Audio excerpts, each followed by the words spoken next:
and welcome to a new season, a new episode of Coast Connections.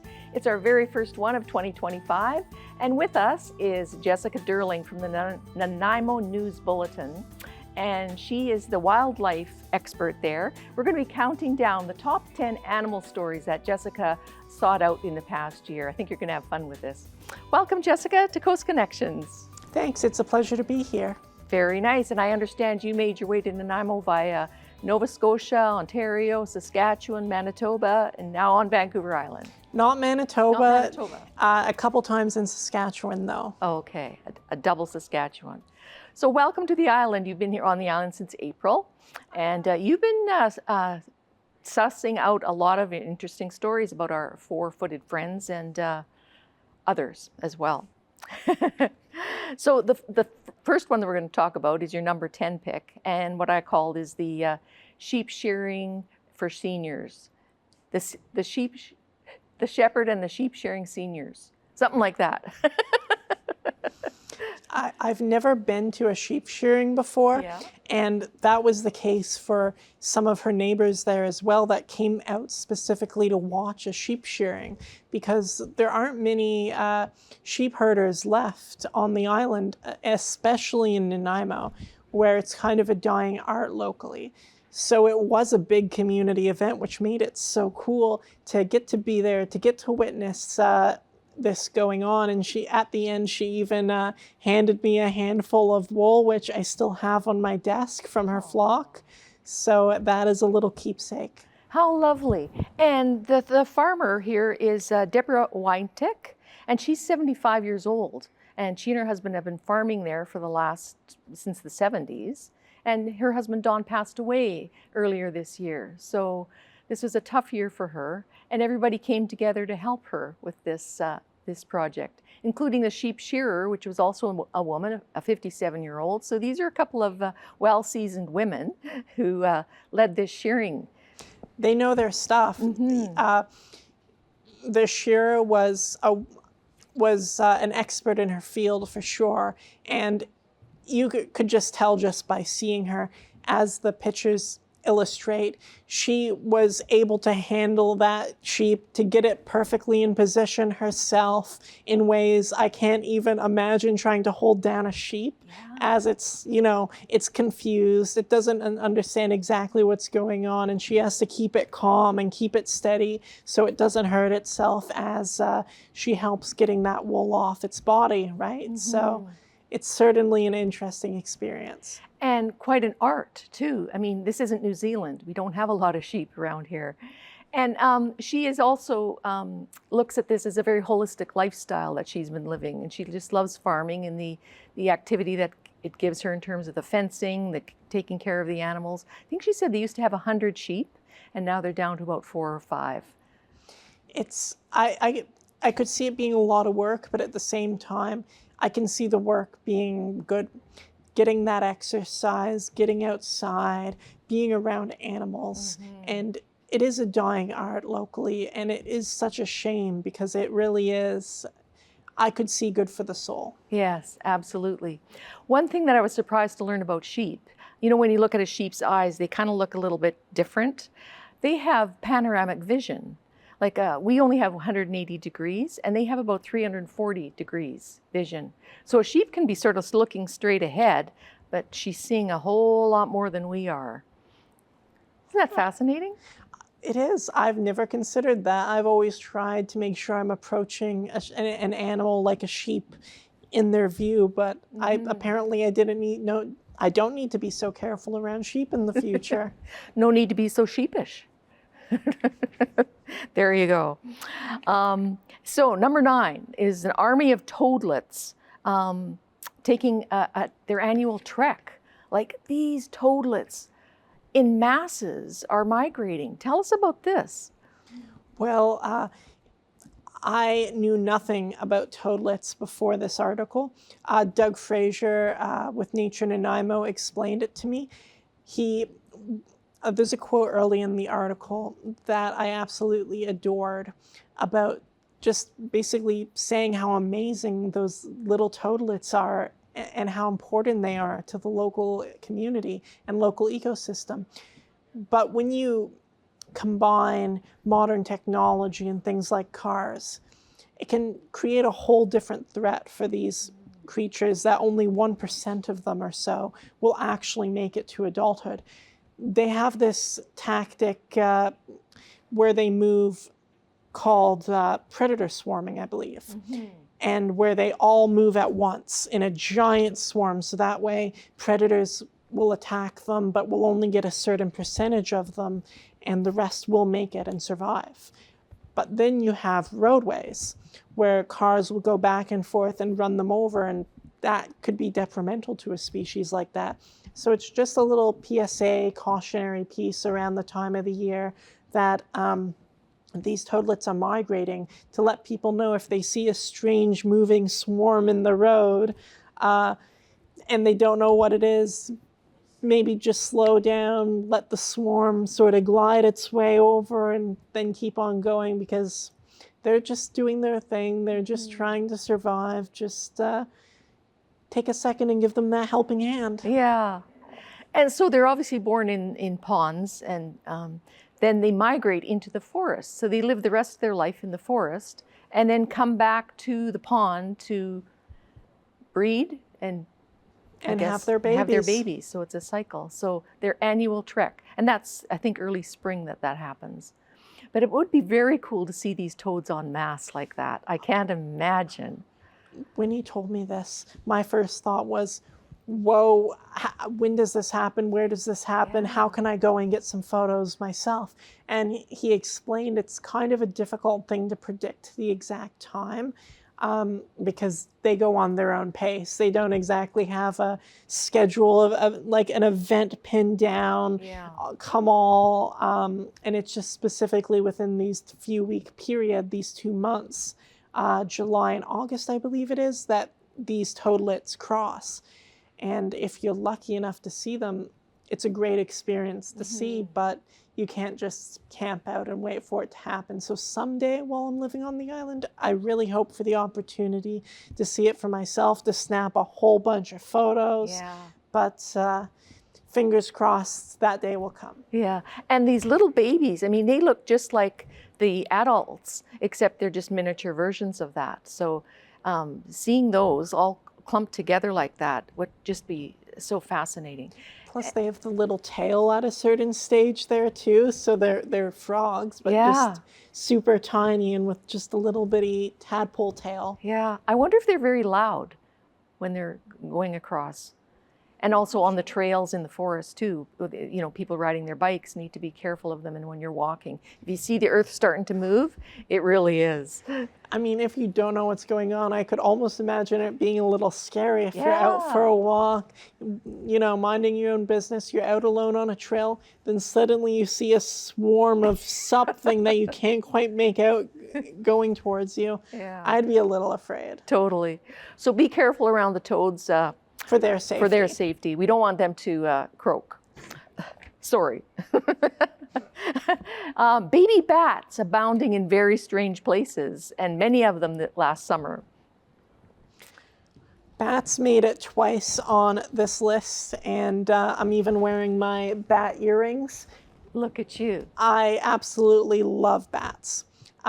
They are such an important species locally on Vancouver Island, and they're definitely an underappreciated one, because you have a situation where in BC, bats are a carrier of rabies. As a lot of people know, a certain percentage of them are likely to carry rabies. But at the same time, they are a vital part of the ecosystem. They keep on Vancouver Island, all the species are insectivores, so they eat the insects, so they keep the insect populations down, so you can go out in summertime and not be eaten by mosquitoes, something that still blows me away about Vancouver Island. But at the same time, generationally, you have to teach your kids, don't touch them with bare hands. So people get this idea that they're dangerous or hazardous in some way, when they're amazing. Just don't touch them with bare skin. Just let them be, let them do your thing, and you do your own thing. And like a lot of animals, like cougars, for instance, you don't go up and pet a cougar. But baby bats finding themselves in strange places is the perfect example of that. Let them do their thing. Because seasonally, when there's a windstorm, when the bats are young, when they go out at night, they might get blown a little off course, get a little lost, and not make it back before sundown, or sun up, I should say. So they have to nap wherever they can find, like the windstorm that we had earlier this year. Yeah. So the bats just kind of ended up everywhere. You have bats in people's driveways, bats on people's doors clinging with their little bat claws, and it makes people confused. Is this bat sick? Is this bat lying on my driveway motionless, dead? No, it's just, trying to sleep, trying to stay safe until the sun goes back down and it can go away. And the professional advice from the BC Bat Community Program and from Linda is if they're out of touch, like your children aren't going to touch them, your pets, there's somewhere where your pets can't touch them, just let them be and they'll leave on their own. But if they are somewhere that risks touch, like let's say you have small children and it's on a lower part of your doorway and you don't want your child to touch it, you can take a trowel and lightly scoop it into the trowel, walk it over to a tree and let it out, or maybe some heavy gloves. Just don't touch them with your bare skin. And yeah, there's 1,600 species of bats in the world, and 16 of those are in BC, and we have the most bats, most species of bats of anywhere else in Canada.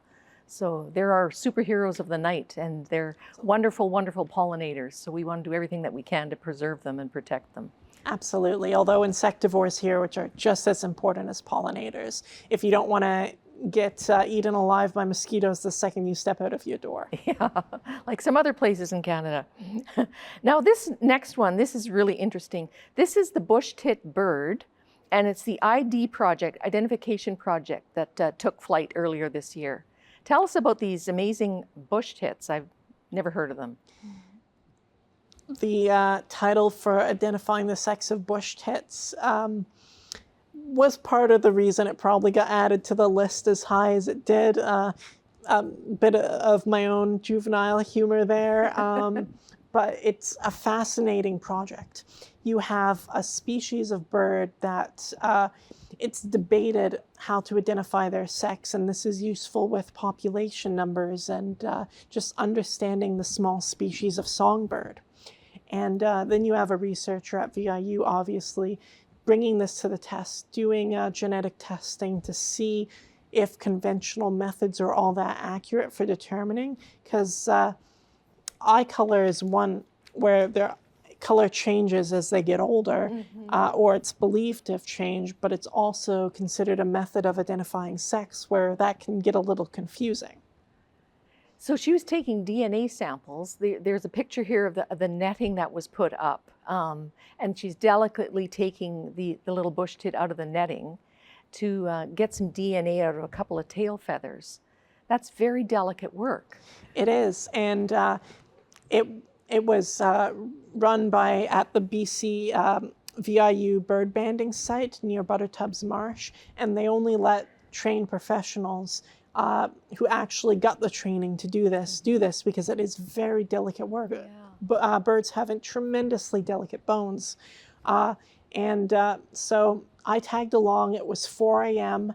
Because that's early in the morning is when all the birds come out. I tag along to the bird banding site and just kind of trying to stay invisible, but following her around, asking her the occasional question, what are you doing? Can you explain this? Snapping all these photos. But also can't touch anything, not allowed to, do not want to even try, even if I was, which once again I wasn't because I don't have this professional training that goes into this, but also trying to get close enough to snap all these photos of them doing the work, where the birds fly into the banding net, which kind of looks like a tennis net, get caught up, and then they have to delicately untangle this bird and take a sample from a tail feather, for instance. And that's Chelsea Watts, the research student there from, and she's going to have some results in the spring, I think, of this. See if the old methods keep up with the the new genetics. A good chance for a follow-up. Totally. We had a baby boom. We had a maternity of marmots this year. Tell us about the baby boom. 89 were wild born this year. Incredible species, and it is a perfect example of showing that conservation efforts can work. You have a small lifeboat population, and they're able to bring these numbers of this incredibly endangered species back that I believe is more endangered than the white rhinoceros, I believe it was. And incredible, incredible work. And it's, I don't know if you've ever had the opportunity to see a marmot. Yes. But they're incredible creatures. They have the teeth of a beaver, the tail of a squirrel. They're adorable, and it's a shame if we lose them forever. So this baby boom was definitely welcome news. Typically marmots, since they only have babies once every 2 years, this might mean we don't have many marmots next year, but we'll have to see. Some of them could still be on their off year this year, which means we might have another one, fingers crossed. And our friends at the Marmot Recovery Foundation have just done a fantastic job there. I think since 2003, when there was only like 4 wild-born marmots, and they brought a breeding program in using marmots from various zoos across Canada to help with the, so they don't be inbred. But they've got webcams there too. You can go on their website and see some of the work that they're doing up there. Fantastic guys that are working there. When I was there taking photos, before they released the marmots, I asked them, could you set my, or could I set my phone to record when they come out so I can have a close-up video? And they're like, yes, but we can't guarantee the marmots won't like make a snack out of your phone. Oh. So I had to think for a second. Do I really want to take the risk? Then I consider, and then I'm like, yes, I would like to take the risk. Good for you. So one of the marmot stories, the one in the top 10 is the second marmot story, but the first marmot story actually has a little video where I had my cell phone positioned there. And a couple months later, I get tagged in, I believe it was a Twitter post from the Marmot Recovery Foundation, where they said, see, we weren't lying. And it was their GoPro, and the video showed their marmot biting down on their GoPro. Score! Wildlife photo of the year. We're going to save some turtles at Butter Tubs now, the western painted turtle. This was the first story I interviewed Linda for with the BC Community Back program. She's also with NALT. And this was possibly my own personal favorite story of the year. It didn't make the top 3, but it was in my top 3 personally. You have a program with community volunteers literally saving the species of western painted turtles, where what they found was raccoons, which are subsidized predators. They're kept, their populations are kept in these urban centers because of people's garbage. Right. So you have greater numbers than there would be naturally. And when these western painted turtles lay their eggs, what they do is they go out of the water, they lay them over a few hours, then they bury them and they go back in the water. Then about a year later, the baby turtles emerge and walk back into the water. But these raccoons are waiting until the turtles leave their nests, and then they immediately swoop in, dig up the eggs, and eat them. And what they found is they believe that for several years there have been no baby turtles born at Butter Tubs Marsh because these raccoons have been eating all the eggs. So the strategy is, and it just finished its 2nd year with this program, they have community volunteers. Anyone in the community can volunteer for this, by the way. Anyone can sign up. They can do it through NALT. They can reach out an email. Teams of volunteers go out every night during the nesting season during the summer. And if they see a nesting turtle, they make a note of it. They write down that location. And then the second the turtle leaves, they put down this nest box, which it's like wooden and wiring that stops the raccoon from scooping out the eggs, but has a hole where the baby can waddle on out when it's time. Wonderful. One by one, they're saving them, these turtle ambassadors. It's fantastic. The North Oyster Maternity Bat Colony, the Mid-Island's largest, 1,800 bats in this attic out in Oyster. That was a fun one because the whole story, I really recommend people read it if this interests them. You have an attic that historically has had a ton of bats. So then the time come where the community center had to discuss, well, what do we do about this? And one of the options was we can evict the bats, get some bat boxes. But after hearing a presentation from Linda, actually, which with Nalt and the turtles, convinced them, well, there is another alternative. A lot of these bats won't use the bat boxes. You have a maternity bat colony, which is vitally important because these are the babies. So with her guidance, what they did is they retrofitted the attic for easy cleanup of the guano, and they sell the guano. And the proceeds from selling this guano, actually, they're investing back into the attic, and their long-term plan is to have some video cameras so they can record and do bat education with this bat population. And now we're looking at a population of over 1,800 bats able to sustain itself between this attic and these bat boxes in this maternal roost over the summer. That's fantastic. And it's amazing. It's amazing. We got to move along here. Our top third one is Tanks a Lot. Tanker, the black lab who got into some mischief here. I mean, what kind of list would it be without a nice animal story? And I mean, a lovable dog being rescued by firefighters. Doesn't get better than that.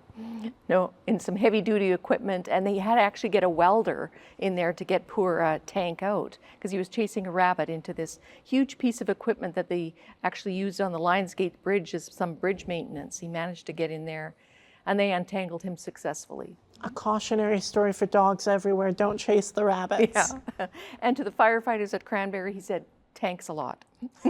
Oh. Sorry. Next, giddy up. We're going to the horses from The Last of Us, the HBO series that was filmed here in downtown Nanaimo. I was really happy to be able to get the photographs and interview the horse handler there. They're definitely celebrity horses. You have Jazzway, who was ridden by Chris Pratt in, I believe it was Jurassic World Dominion, if you're familiar with the movie. In the early scenes, he's out riding on Jazzway. And how that story came to be is I was really hoping to get to interview an actor, but obviously the production company is very protective of the actors. Right. So I'm like, well, what about the horses? Yeah. It turns out they're way less protective of the horses, but the horses are a big part of the production. Mm-hmm. Yeah, and this is an Emmy Award-winning TV show too. I think 8 Emmys it won in its first season. And that Jazzway, that horse, is 20 years old. What a beautiful animal! And I think Robert Redford actually wrote him as well back in the day. Yeah, very good. And our number one story, Lacey, the smartest chicken in the world from Gabriel Island. Do do do do do do. Jessica, tell us about Lacey. Well, Lacey is one smart hen, that's for sure, able to do the most identifications by any chicken in under 1 minute. And what that means is if you lay out a series of numbers, letters, or colors, it knows choose the correct one and ignore the incorrect ones. And her owner, Emily Carrington, is a veterinarian there on Gabriel. And we've got a video clip that we'll be showing with this, and how she trained the chicken to sequentially identify letters, numbers, characters, and then rewarding her with some treat. Yeah. Did you actually see this? No, unfortunately, I would have loved to see it, but that's what the video is for, right? One of the details that I really want to know was, well, what becomes of the chicken afterwards? Yes. And she explains, well, actually, I don't believe I include this in the article, but it wasn't actually her first flock of chickens. There's a nice no-kill, by the way, might I add, farm that her chickens go to after.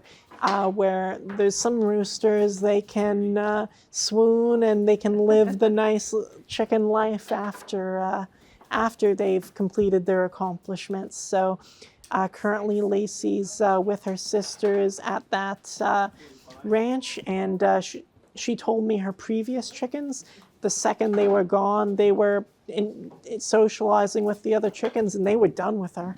Is that right? They were off to enjoy their life. Their adolescence is over. Yeah. Now this was a Guinness World Record that Emily Carrington set with Lacey. So do you know what the reward is? Do you get something from Guinness as proof that this happened, or did Emily share that with you? I believe so. It's been a little while since I wrote that one, but I believe there is an award for that. And it is not an easy process to get that. Mm-hmm. You need to obviously have the video to prove it and go through all these steps. And Most Identifications in a Minute was actually not the record she was going for. She was going for a different one, but that's the record that they determined. Yeah. So it was most tricks, I believe, by a chicken, because at the end of the clip, the chicken also does a little trick as well. That's really cool. Yeah, that she was able to do that. Thank you for sharing your list with us, Jessica. This has really been fun, and you have such a passion for wildlife, and it's nice to have a reporter that focuses strictly on wildlife here for the Nanaimo News Bulletin. What's on your agenda for 2025 that you'll be sussing out?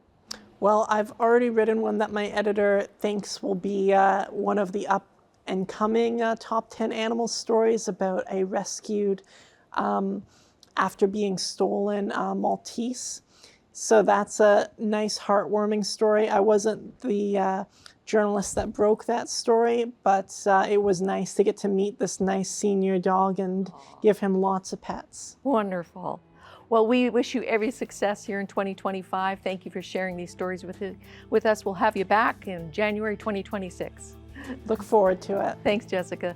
Thank you for joining us, and look out for the toads, the sheep, the frogs, the dogs. We'll see you next time on Coast Connections.